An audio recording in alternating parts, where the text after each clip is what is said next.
ശ്രീരാമചന്ദ്രായ നമഃ. സീതാരാമഗുണാരാമപുണ്യാരണ്യനിവാസനവും വന്ദേ വിശുദ്ധവിജ്ഞാനവും കവീശ്വരകവീശ്വരവും. കിഷ്കിന്ധാകാന്ഡം 32 സർഗം. സുഗ്രീവ പ്രതിബോധനം എന്ന സർഗമാണ് നമുക്ക് നോക്കാനുള്ളത്. ലക്ഷ്മണൻ വന്ന് അത് കണ്ട് കവികളൊക്കെ പേടിച്ച് ആ വിവരം അംഗദൻ വന്ന് സുഗ്രീവനോട് പറഞ്ഞപ്പോൾ സുഗ്രീവൻ അംഗദന്റെ വാക്കുകേട്ട് ഇരിപ്പിടം വിട്ടു. പിന്നെ മന്ത്രിമാരോട് പറയാണ്, സുഗ്രീവൻ പറയാണ്, ഞാനൊരു തെറ്റായ വാക്കും പറഞ്ഞില്ലല്ലോ, ഒരു തെറ്റും പ്രവർത്തിച്ചിട്ടുമില്ല, പിന്നെ എന്തിനാ ലക്ഷ്മണകുമാരൻ ഇങ്ങനെ കോപിഷ്ഠനായി വരുന്നത്? എൻ്റെ ശത്രുക്കൾ ആരെങ്കിലും എന്നെപ്പറ്റി ഏഷണി പറഞ്ഞിട്ടുണ്ടാകാം. ഈ ക്രോധത്തിന്റെ കാരണം ശരിക്കും അല്ലേ മന്ത്രിമാരെ നിങ്ങൾ ബുദ്ധിപൂർവം മനസ്സിലാക്കണം. ലക്ഷ്മണനിൽ നിന്ന് ശ്രീരാമചന്ദ്രനിൽ നിന്ന് എനിക്ക് തെല്ലും ഭയമില്ല. പക്ഷേ അകാരണമായി കോപിച്ച ചങ്ങാതി എനിക്ക് മനോവ്യഥ വളർത്തുന്നു. ചങ്ങാത്തം ഇങ്ങനെ നിലനിർത്തുന്നതാണ്. സർവഥാ സുകരം മിത്രം ദുഷ്കരം പ്രതിപാലനം. ഒരു മിത്രത്തെ ഉണ്ടാക്കാൻ, ഫ്രണ്ട്ഷിപ്പ് ഉണ്ടാക്കാൻ അത്ര ബുദ്ധിമുട്ടില്ല. പക്ഷേ ദുഷ്കരം പ്രതിപാലനം, അത് കൊണ്ടു നടക്കാൻ, അതിനെ മെയിൻറ്റെയിൻ ചെയ്യാനാണ് ബുദ്ധിമുട്ട്. അനിയത്വാൽ തുചിത്താനാം പ്രീതിരൽപേ അഭിഭിദ്യതേ. അനിത്യത്വാത്തു ചിത്താനാം. ചിത്തം ഓരോരുത്തരുടെ മനസ്സ് ഓരോ തരമാണ്, ഇങ്ങനെ മാറി മാറിയിരിക്കും. നമ്മുടെ മനസ്സ് തന്നെ പലപ്പോഴും പലതരത്തിലല്ലേ. അപ്പൊ ചിത്തത്തിനൊരു നിത്യത്വമില്ല. അത് കാരണം ചിലർക്ക് ചെറിയ കാര്യത്തിലാവും പ്രീതി, ചിലർക്ക് വേറെ ചില കാര്യത്തിലാവും എന്നുള്ളൊരു തത്വം ഇവിടെ സുഗ്രീവൻ പറയുന്നു.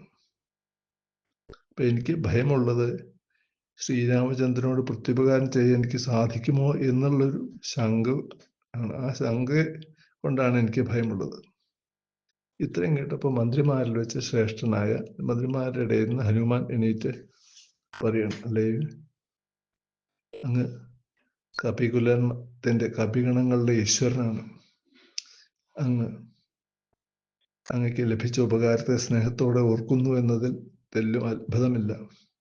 വീരരാഘവൻ ജനങ്ങളുടെ വാക്കുകളിൽ നിന്ന് വരാവുന്ന അപവാദ ഭയം പോലും കണക്കാക്കാതെ അങ്ങയ്ക്ക് വേണ്ടി ഇന്ദ്രതുല്യവീരനായ ബാലിയെ വധിച്ചില്ലേ? പിന്നെ എങ്ങനെയാണ് അദ്ദേഹം അങ്ങയോട് ദ്വേഷം പുലർത്തുക? ശ്രീരാമചന്ദ്രൻ ദ്വേഷം പുലർത്തുന്നു എന്ന് കരുതരുത്.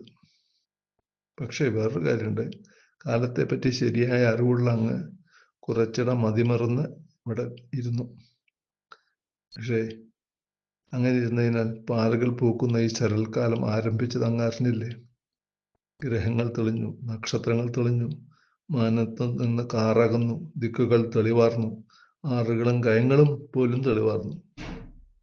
ഇനി പ്രവർത്തിക്കേണ്ട കാലമായി. ലക്ഷ്മണകുമാരൻ ഇതാ ഇവിടെ എത്തിക്കഴിഞ്ഞു.